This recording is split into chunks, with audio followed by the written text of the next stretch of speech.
Today's video is coming from a lightship which is on the bottom of Grenada. It's about 120 years old and it's just beautiful, great place to come and visit. But today is us sailing from Chagaramus down to Prickly Bay on the bottom of Grenada and then off to Trinidad. As we explained in our last video, we're now officially in hurricane season.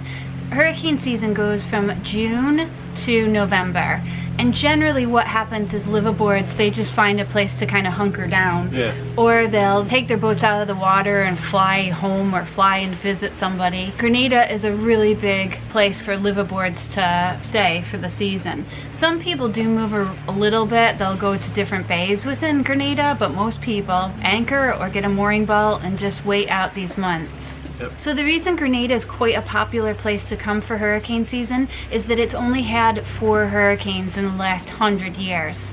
It did have one, I believe, maybe last year or 2 years ago, but it wasn't anything terrible. No, I don't think they got hit that hard. No, but they have had some really bad ones here. It can happen. The reason why we're going to Prickly Bay is we've just heard that there's loads of kids there, and Sienna is just so excited about seeing lots of new kids and making friends with new kids when we get there. Okay, but we're not going to stay in Grenada, so we're just going to stop by Prickly Bay to check it out and wait for a weather window to head south to Trinidad, where we're going to haul out, get some work done, and we're going to fly home, see my family in the US, and fly home, see Simon's family in the UK. So let's get sailing.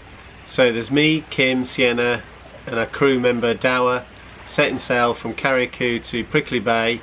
It's about 30 miles and it should take us between 5 to 6 hours. Okay, bye Tyrrell Bay, thanks for having us. Bye Tyrrell Bay, thanks for having us. Thank you for having us. It didn't take very long for Dowe to catch a fish. He actually caught a huge bull, well I think it was huge. he caught a rather large bull mahi-mahi, and the boys killed the fish quickly, and then I put it in a bag and put it in the fridge so that we could fillet it when we got to Prickly Bay. In typical male peacock mode, there was a fishing boat next to us, like a leisure fishing boat, and Simon was watching this boat go by thinking we're catching the fish and they're not. So Simon called them and said, "Hey, we just caught a mahi-mahi, how are you doing?" Don't say it like that, it wasn't that bad. Yeah, it was. You do that. No, I don't. I don't know why you do that. It's embarrassing. Yeah, we just pulled in a medium-sized bull mahi-mahi over. Wonderful, wonderful, congratulations. I wish I had one. Yeah, well I got 2 lines out, so we'll see. Okay, well good luck and have a safe journey over. I'm gonna get you back. As we were sailing along, I noticed near Rondi Island that there is a sunken active volcano. It's called Chagaramus, and there is an exclusion zone, and we were making sure that we were gonna just skirt past that. Submerged volcano exclusion zone, entry prohibited. Where is it? Straight ahead of us. Do we have to go around it? We're gonna be going around it. When Simon said we were going to just go around the volcano, I wasn't quite sure I trusted him. It sounded as if he didn't even know it was there. So I felt I had to keep an eye on him. And, well, keep an eye on the plotter. Exclusion. What does it up? Right here, it says red alert exclusion. Yeah, that's for the bottom one. But what's that red circle around us? Well, I know that's our area that we need to keep an eye on. The area we need to keep an eye on our plotter, you'll see the red circle. That's an area, a radius, or is it circumference? A radius. Or a circle. There's a circle around our boat, and that we have to keep an eye, well, we set that ourselves. It's a mile. It's a mile around us, and what happens is if a boat or something, you know, comes into our area, it flashes and you can turn an alarm on, so it beeps. And then this is the actual exclusion zone, right? Yeah. Where that volcano is. Yeah. Okay. I stand erected. Mm-hmm. 325 feet away From the restricted line? Mm-hmm. On this, it looks like we're right on top of it. Yeah. So there's a volcano here. And the closest, and you're not supposed to go into here. Get to it is 137 feet. So as you can see on the plotter, we're just skirting Chagaramus. It the exclusion zone. If you get worried about it, there is a website that you can check and see how active it is. Apparently the last time it was active was almost 18 months ago, I think April last year. Yeah, but it is an active volcano, so Yeah. it's probably best to stay out of an exclusion zone that they set. Yeah. So after skirting around the exclusion zone, we just sat back and we enjoyed looking at the west coast of Grenada. It was very non-eventful, and it was beautiful. Nice. It was a nice, comfortable sail.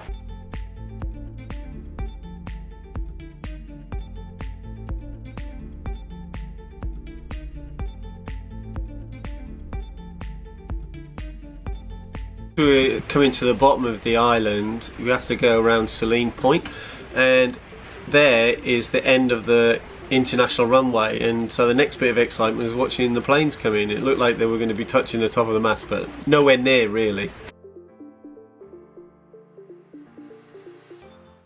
Yeah, it's really handy to know that the airport in Grenada is so close to all of the bays where the liveaboards are and the boat yards. So if you are looking for a place to haul out and easily get to an airport and get, you know, out of Grenada, the airport's like 15 minutes down the road.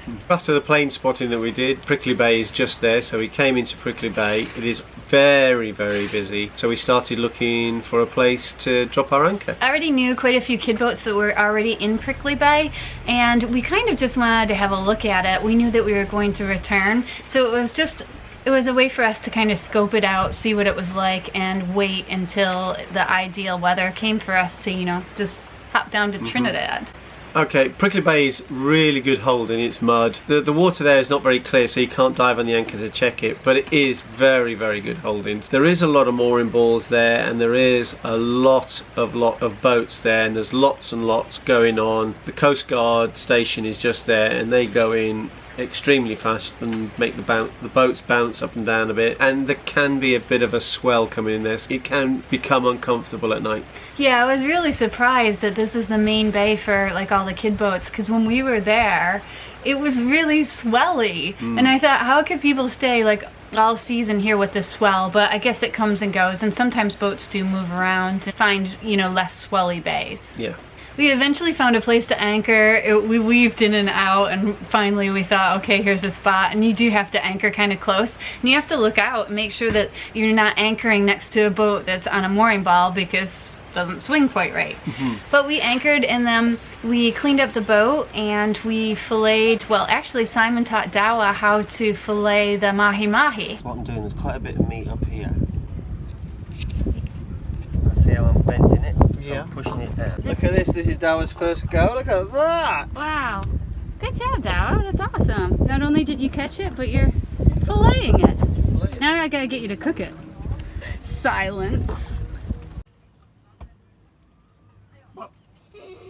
We have a whole video on how to fillet a mahi-mahi. Just click over here and you can watch that video. So after filleting the fish, we did our after sailing jobs and got the boat all nicely cleaned up, and if you click below you can find out what our checklist is for when we finish sailing. Yeah, we have an after passage checklist. We have a checklist for everything, but if you want to see what we do, click below. There's a link below. The first place we wanted to explore was the Prickly Bay Marina. It's not really a marina. There's like maybe a small dock that holds a few boats. But we heard about this place, and there's like a meeting area for all the liveaboards. We wanted to go check it out. It took a while to get from the boat to the dinghy dock, and you weave in between boats and mooring balls and all sorts of stuff, and it's cool though. You get to see who's in the bay, and you recognize people, and it's probably one of the busiest bays I think I've ever been in. Yeah, most definitely.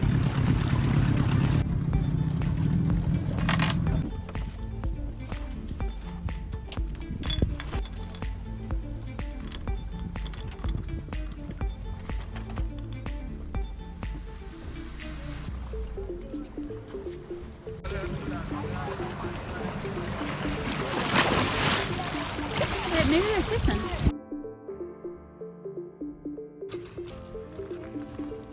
There's the dinghy dock, and there's the marina office for Prickly Bay, and then there is Customs and Immigration right there. and then there's a mini market below it.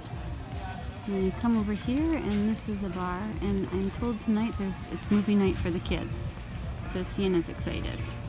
So we spent quite a few nights there after we come back from Trinidad, and on Sundays there was a film night. There was film for kids first and then adult film, and boy, the kids, there was about 30 or 40 kids there, so it's really good atmosphere for the kids. Yeah, it's great. Everybody gets off the boat, enjoys, you know, pizza or wings or something, and watching a movie. It's really cool. So speaking of kids, Prickly Bay is the kid bay, but that doesn't mean you can't be a kid boat and anchor in other bays. The cool thing about Grenada is the kids have their own cruiser net. It's like 15 minutes after the adults' cruiser net, where things are discussed like emergencies or selling something or shopping runs. After that, the kids have their own net, and it's run by kids. And what the kids do is they get on there, they announce their arrival, they announce a departure, they talk about play dates, they talk about swapping games and all sorts of stuff. We arrived in Prickly Bay yesterday, and my name is Sienna, and I have no siblings, but I'm really excited to make new friends here. So welcome, Sienna, to Grenada. Does anyone else want to introduce themselves? Well done, Sienna. So while we were waiting for a weather window, we were just preparing us and the boat for our trip back to the UK and the US. Yeah, we're just going through the spare parts of the Perkins.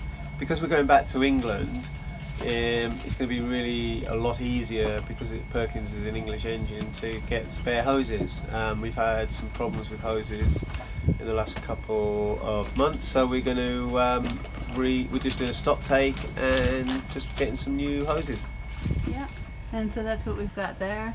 Are you making a list? Yeah, I'm making a list. Okay, this is what we're doing. We're sorting out the lazarette.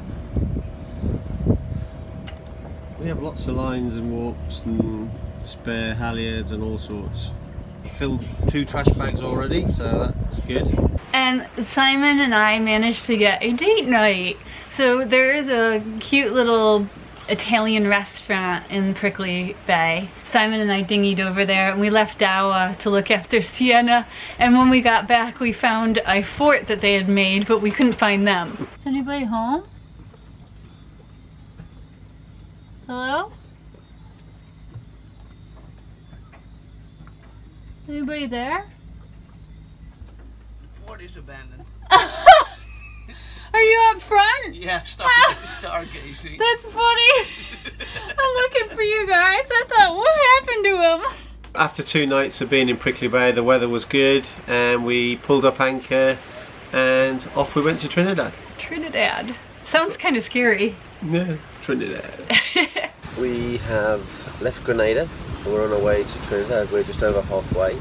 It's 3 o'clock in the morning. We're sailing along. It's 92 miles to go, and we're going to do it in 11 hours. We're absolutely flying.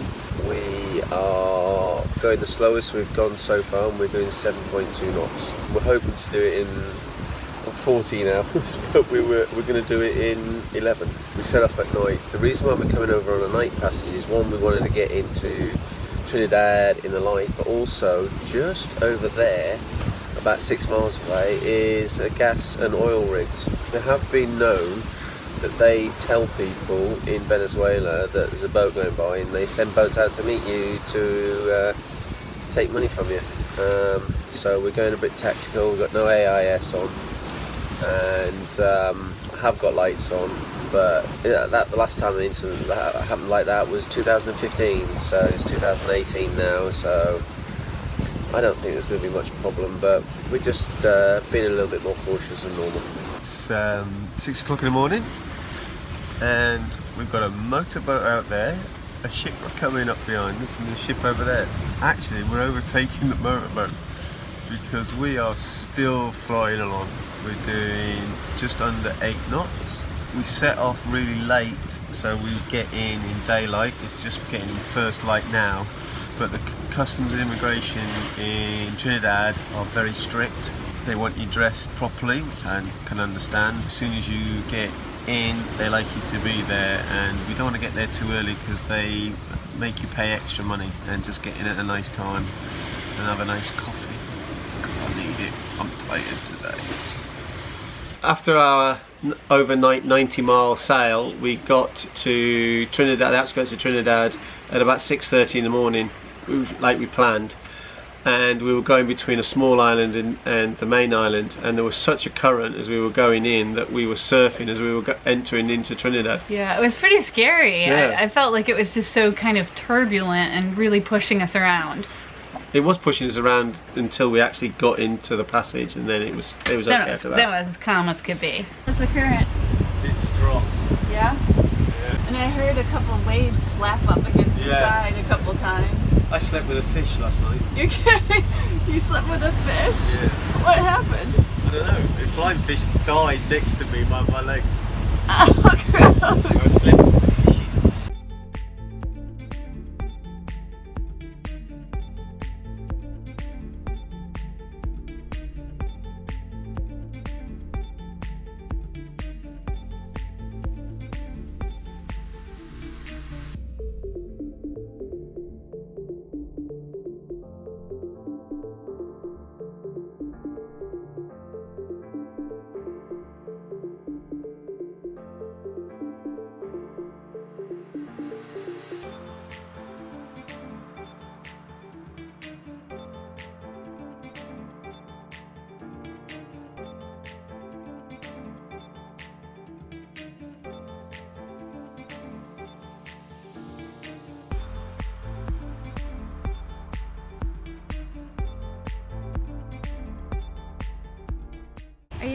Are you happy that we're in Trinidad?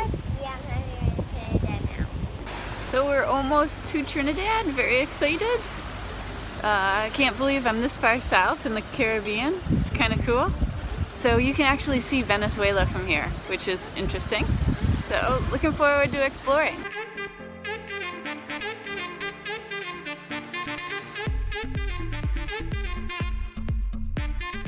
After we were surfing coming in, there's a little peninsula that comes around, and we turned east and then went along there, and we were going into Chagaramus. Take a look at this island that we're passing, because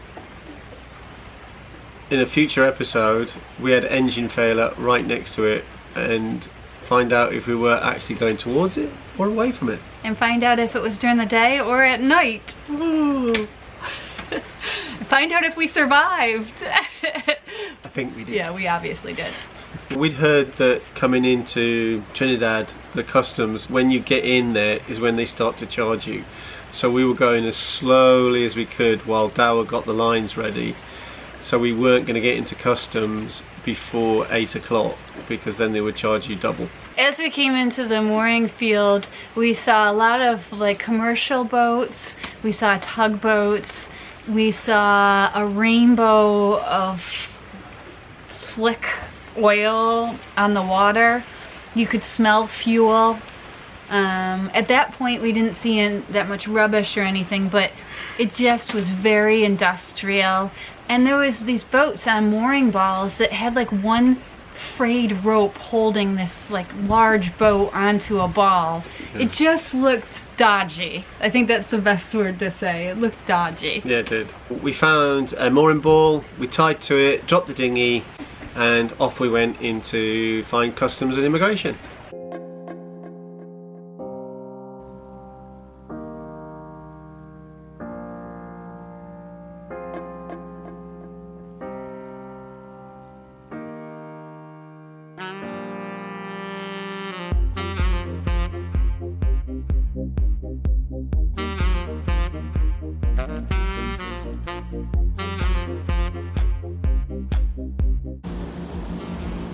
There's the customs building, and then right across the way is immigration up those stairs there. So both buildings are right next to each other.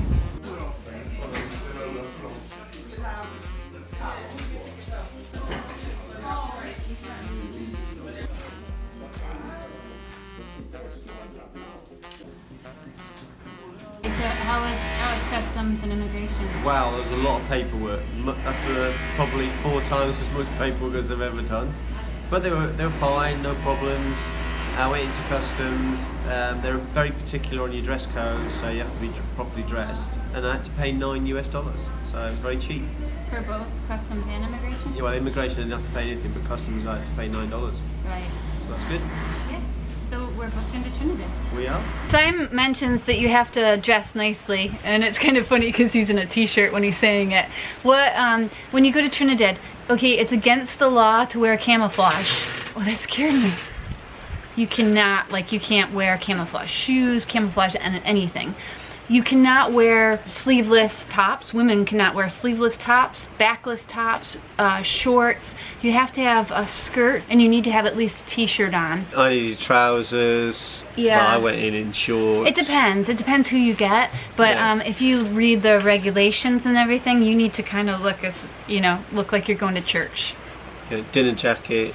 No, not quite that far. But they will make you go back and change. After we were booked in and checked in, we went back to Peaks where we were going to get hauled out, and just double checked on our time to get hauled out and if we could go on to the dock there so we could be getting on and off easier for us. Before we get pulled out. And we just looked around. There was a cute little bar there, and we thought, okay, I guess this is where we're going to spend the next week or so getting the boat ready. Yep. It looked pretty cool. My first impressions of Trinidad, I don't know, it was kind of smelly and dirty, but Peaks was really clean. The boatyard was really nice. They were really friendly. Yeah, everybody was friendly. So it was kind of I knew it was going to be industrial. I knew it might be a little bit dirty. So at first impression, I thought, well, it seems okay. Yeah. So if you like what you've been watching, please subscribe. And our next video is us preparing the boat to be hauled out and what we did and all the fun and games we got up to. That's not the bottom coast of Trinidad? No, it's the very top. It's a little peninsula. I didn't know that. I thought we were along the bottom. We're nowhere near the bottom. Oh, okay. It's a good job I navigate, isn't it? I need to look at a map of Trinidad again. Okay. Okay. Oh, okay. Okay.